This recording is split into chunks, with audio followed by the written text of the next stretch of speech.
If you put these three stages together, guys, you open the call, somebody likes you.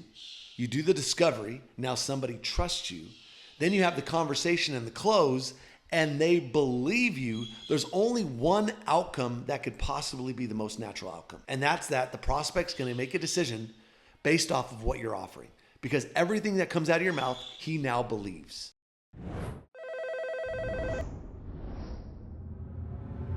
Hey, what's going on, guys? Welcome to another episode of the Closers Network podcast. In today's episode, guys, we have a really good one lined up for you. We're going to be covering the 3 levels of influence. If you want to persuade, get paid, be a better communicator, be better at sales, you have to understand these 3 levels of influence. All right, guys. So before we get into it, though, if you're looking for a remote sales opportunity and you want inbound leads that are on your calendar every single day, if you want to work with reputable companies, reputable brands, onecallclosers.com, guys, our sales agency is currently hiring. So if that is you, if you're looking for a great sales opportunity, if you want to make some money in remote closing, click the first link in the description, guys. We're looking for great closers right now. You can click the link, apply, and then you can get on the phone with one of our hiring managers. But with that being said, let's get into it. So there's 3 levels of influence, guys, and we figured this out. We've taken over 350,000 sales calls, all right? And so at this point, we've really tried to master the sales process.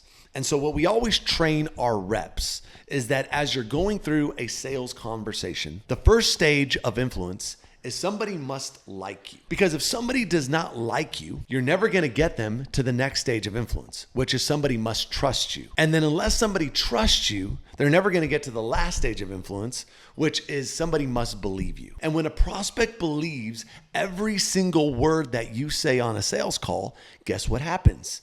They close. Why do they close? Because they believe you. It's no different than if I were to go up and, talk to my mom or my dad, and my dad's like, son, you really got to go do X. And let me tell you why. The reason, son, why you have to go do X is because it's going to set you up for life. It's going to make you more money, and you're going to be happier doing it. And if my mom or dad were to tell me that, what am I naturally going to say?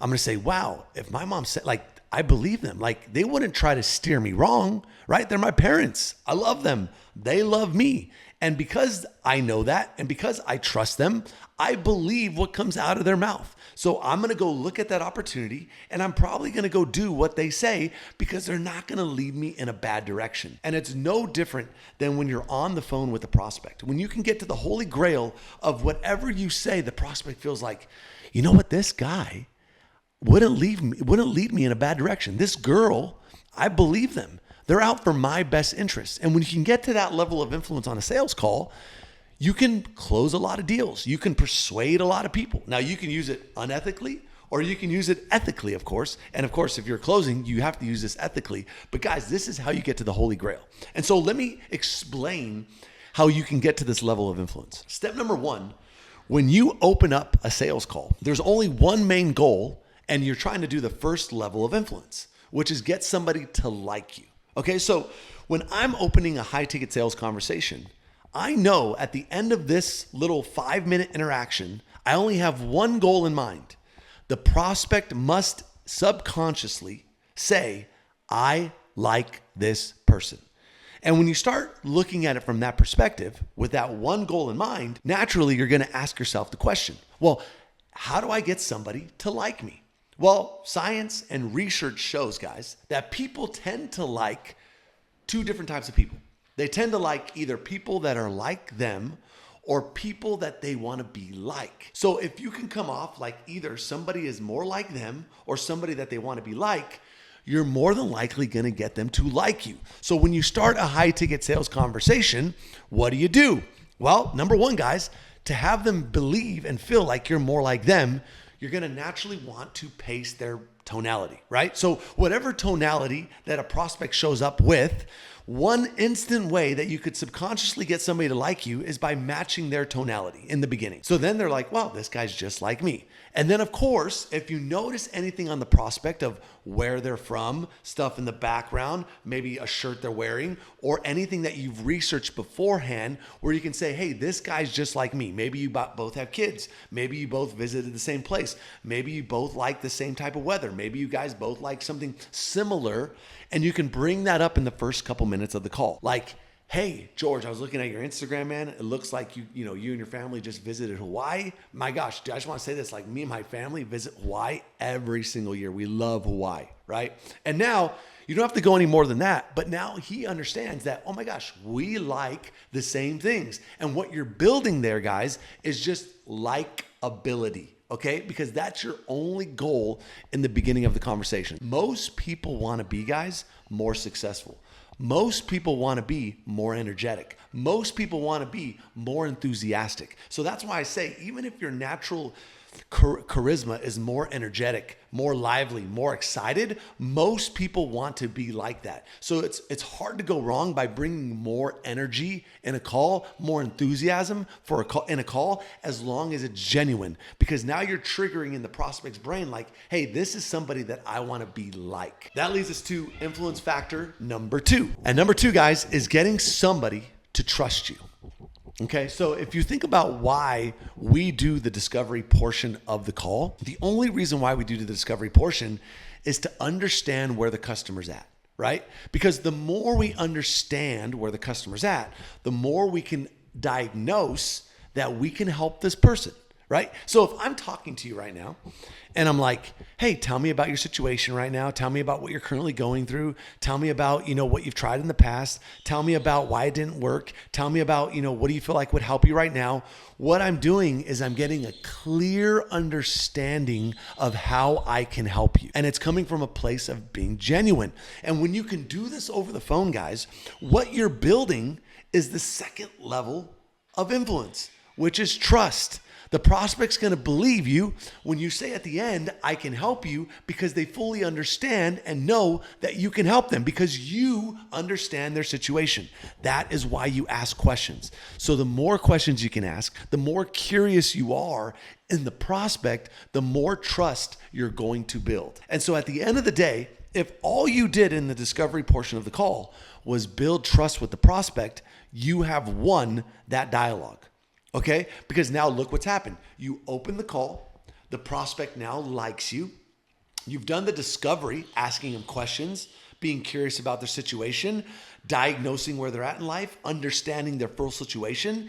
And now the prospect trusts you. And if you have like and trust, the third level of influence becomes that much greater, guys. And so now when you get into the third portion of the call, which is the pitch and the close, and I don't really like the word pitch, guys. I much rather a conversation and the close. They're going to believe what you're saying. And this is the holy grail of all influence, guys. Because if somebody truly believes you, when you say, hey, I can help you, and here's how I can help you, and here's the things that you're going to get, and here's how you're going to go from this situation to that situation, and the prospect believes it, guess what? You have the highest level of influence over that prospect. Because if everything that comes out of your mouth, the prospect believes, why wouldn't they buy? More than likely, they're going to buy what you have to sell. So the last, guys, level of influence is getting somebody to believe you. If you put these 3 stages together, guys, you open the call, somebody likes you. You do the discovery. Now somebody trusts you. Then you have the conversation and the close, and they believe you. There's only one outcome that could possibly be the most natural outcome. And that's that the prospect's going to make a decision based off of what you're offering. Because everything that comes out of your mouth, he now believes. I've worked with a lot of closers, right? I've done a lot of coaching calls. I've done a lot of one-on-ones with closers. And as I'm looking at their call, they don't hit these 3 stages of influence. They go into the pitch and the conversation before somebody trusts them. And how do you know somebody trusts you? Well, there's a couple indicators. When you're in the discovery, the better answers that you're getting, the more vulnerable the prospect is, that's an indication the more the prospect trusts you. The more the prospect talks when you ask a question, that's an indicator that the prospect trusts you. The more the prospect dives into their goals, their hopes, and their dreams and their aspirations on the call with you, that is an indicator that the prospect trusts you. Because these are all on a continuum. It's not about, do I trust this person? It's about, how much do I trust this person? Because, yeah, I can trust my teacher at this level, but I trust my parents at this level. So when you look at it on a continuum of how much does this person like me, how much does this person trust me, and then how much does this person believe me, these are all on continuums. Because I can believe you to a certain point, but there might be a certain point where I say, hey, I no longer believe this guy. And so the way that you build this on a continuum, guys, is by getting feedback from the prospect, right? So for example, when you open the call, is the prospect kind of smiling?